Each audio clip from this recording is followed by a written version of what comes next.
beautiful when the sun shines through though. Look at that.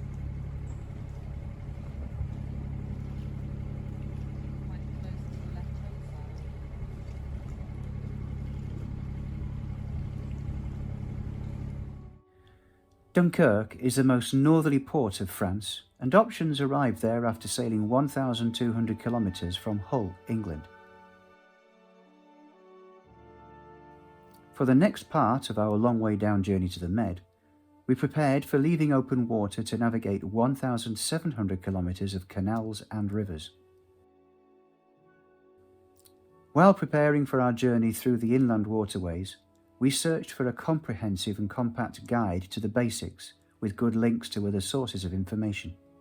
It is true that better information is now available, and also that V&F are getting their act together in a more connected, multilingual manner. But we think a gap still exists for an overview. So here's our offering. It's intended to fill that space and to provide you with information gleaned from our experiences. Before setting out from Hull, we listed 12 questions relating to safety and comfort for our journey into new territory: which boat setup to use, which route to take, which charts to use, how many fenders are needed, is VHF required, and are life jackets required. These 6 points will be covered in this video. These other questions will be answered in the next video. It's quite clear that boating along canals and rivers presents different challenges to navigating in open water. So let's dive into the first 6 questions. Number 1. Which is the best boat to use? If you're a sailor, then sails and a mast probably feature quite high on your list of essential boaty type equipment. Our sailboat falls into the category which makes motoring under low bridges impossible until the mast is removed. Clearance under the bridge? With mast stepped, Options has an air draft of just less than 16 metres. Clearly this is too high to fit under a canal bridge. There are different boats and setups suitable for the routes through France, and these include, but are not limited to, the following 3 choices. Number 1. Don't take a sailboat through the French canals. Instead, take a motorboat or barge with a low roof. Number 2. Take a sailboat, remove the mast and store it ashore while you travel through the canals and rivers. Then have it delivered by road to the port where you get back into salty water. Or 3. Remove the mast from your sailboat and support it on deck, making sure any structure is not too high to fit under the lowest bridge on your chosen route to the sun. Many sailors have opted for the last choice and it works. But for us there were some concerns with having the mast stored horizontally on the boat for the duration of the trip. We didn't want movement around the deck restricted, nor did we want to increase the length of the boat from 11 metres to nearly 15 metres, which in our view would add anxiety about manoeuvrability in small canals and locks. Our research led us to a chandler in Dunkirk for storing our mast and sails, and also to a transport provider who would deliver the mast to our Med entry port. Another testing aspect of a sailboat in a canal is the hull design. A sailing yacht usually has a pointy bow, a wide beam and a narrow stern, which is great for sailing. But the flow of water into a lock can be ferocious, causing a badly moored sailboat to pivot alarmingly on the widest part of the boat, and the bows get pushed around to crash against the lock wall or, as happened to us, forces the boat round to pivot on the transom against the lock wall, crunching and grinding off gel coat all the way up as the water rises. The cause of this excruciating error was not ours, in my opinion. We'd tied up securely, but then the Ecclusier instructed options to move forward in the lock just to allow a commercial barge to moor up behind us. While we were untying and moving forward, the barge got in and tied up. Then the lock keeper opened the sluice gates before we had a bow line secured. Why wasn't it secured? The bollard was too far away to reach from our deck. Yay! You did it! We did it! Whoop, whoop, whoop. Yeah, but it does help when there's nothing else coming behind us. And we know a little bit more what to expect. Yeah. I think that first one. We learnt to handle this problem the hard way, and to understand the lockkeeper when communicating with commercial barges currently out of sight but on their way up to the lock. Most motorboats and Dutch barges, on the other hand, will generally handle the inland waterways with relative ease, and mooring in a lock is simpler too. The long, straight sides of these boats hug the lock wall fore and aft, preventing any swinging around when the lock is filling. Also, in many locks, the distance between bollards suits longer barges better than small sailing cruisers. Be prepared, on occasion, to have a willing and able crew member to climb up a gungy, slippery steel ladder to take a mooring line to an otherwise unreachable bollard. They're closed. I'm not quite sure. What about the route to take? Ah. In our minds, it is the journey which holds our attention as much as the destination, so choosing an interesting route is high on the prep list. We're home. Additionally, the route you choose will determine the boat characteristics or vice versa. Some routes are impassable if the boat draft is too deep, the beam too wide, or the height above water level crashes into a bridge, even with the mast removed. We are going past a runoff into the Yonne. Water levels in the canals and rivers vary throughout the year with the seasons, and at times routes have been closed either because of drought, flood, or a lock failure. For the low season, which is November to March, planned maintenance closures are published well in advance, allowing skippers sufficient prior notification to plan alternative routes or to take a break. Occasionally, bad conditions, equipment failure, or structural damage occurs without warning, possibly closing a section of canal that you might be travelling on, but this is rare. In France, the VNF, or the Voies Navigables de France, provide online information for each canal they are responsible for, which is most of them.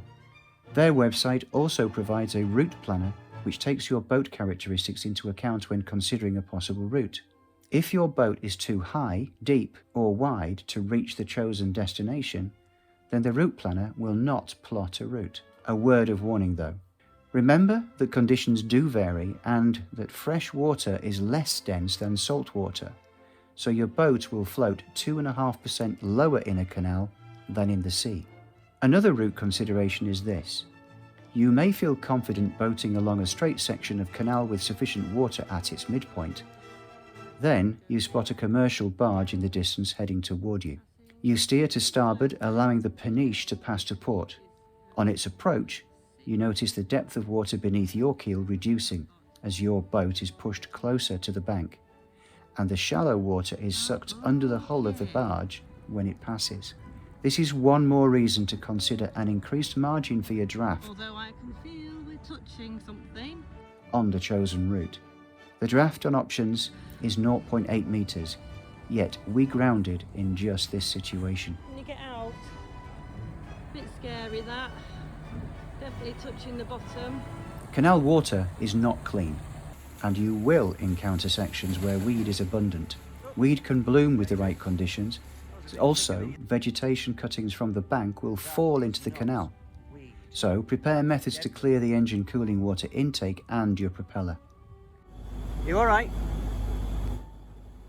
Believe me, Truthfully? jumping into canal water to clear trapped weed under the surface is not pleasant. The route we chose to sail to the Med in our own boat took us through Paris, which is an interesting voyage. But why did we call this route the long way down? Surely it would be a long way whichever route we took. Well, not exactly. There are 5 sea transit ports along the north and west coast of France. The Bordeaux route is accessed from the Atlantic-facing Bay of Biscay. Although the Canal du Midi is a well-travelled waterway and is very popular, we weren't keen on that idea and wanted to explore more inland. At Le Havre, there is access to the River Seine, which is a major artery for cargo vessels with the power to punch upriver against the current to Rouen. We didn't wish to battle against either the river or the ships. Calais is hectic at the best of times. The Dover and Folkestone routes from England transit through this big port. It's very busy because it is the shortest passage across the Channel to France. We've taken this route many times by car ferry, so we struck it off our list. 2 options remained, either Saint-Valery-sur-Somme or Dunkirk. We had visited the mouth of the River Somme at Saint-Valery while exploring on our motorbike a few years earlier. This was before we had our own boat, but after I'd considered sailing and skipper training. As we stood looking over the wide, shallow delta at the mouth of the Somme, I joked, half hoped, that one day we could sail our own boat to this place. However, it is very shallow and only accessible at certain states of tide. Our choice of route to the Med was influenced in 2017, when Warner Brothers released the feature film Dunkirk. I just had to follow in the wake of these men and women who braved the crossing to rescue soldiers from the beaches. Further research led us to think about the Canal de Nivernais, which is narrow, shallow and lock-ridden, but beautiful. The VNF website is a vital source of information for route planning, as are the French Waterways website, the Dutch Barge Association website, and FluviaCap, which is a service by FluviaCart and provides route planning online. Do I need charts? Having chosen your route, thoughts might turn to how long you have available for the journey. Finding safe and secure moorings if you need to leave your boat for any length of time is difficult without having relevant information to hand. Also important is to know where there are hazards to avoid. You may be itching to just get on with it and to see where the canal takes you, but I have seen boats more than once in one day as the skipper embarrassingly waves another hello, with news that they didn't realise it was a dead-end embranchment and thought it might be a shorter route to their next mooring. At sea, we now rely on electronic charts issued by Navionics, and the information they provide for the inland waterways is good for locating your relative position, but doesn't provide detailed descriptions for towns, halts and moorings. If you are a member of the Cruising Association, then Captain's Mate shows where other members have moored with information about depth, access and provisioning. 2 sources for paperback charts are FluviaCart and Edition de Bril. We used FluviaCart, however these are becoming harder to get hold of. How many fenders do I need? To prevent upsets and frustrations, it is vital to protect your precious boat from being damaged by canal banks, lock walls and other boats. I have heard it said that you can't have enough fenders when cruising the canals. We carried deflated extras from the UK, pumping these fenders up before leaving Dunkirk. Using old tyres as a fender option is banned now. This is because they often fell into the canal and clogged up sluice gates, causing costly stoppages. Inflatable fenders are good, and the more the merrier. Some locks fill right to the top, causing floating fenders to ride up and over the lock wall, but this is not common. Using a fender board helps in some situations. We have an old scaffold plank stored on deck. It has been used as a passerelle from boat to canal bank or quay, and also to place outside the fenders at the beam of the boat when the canal side is made of U-shaped interlocking steel girders.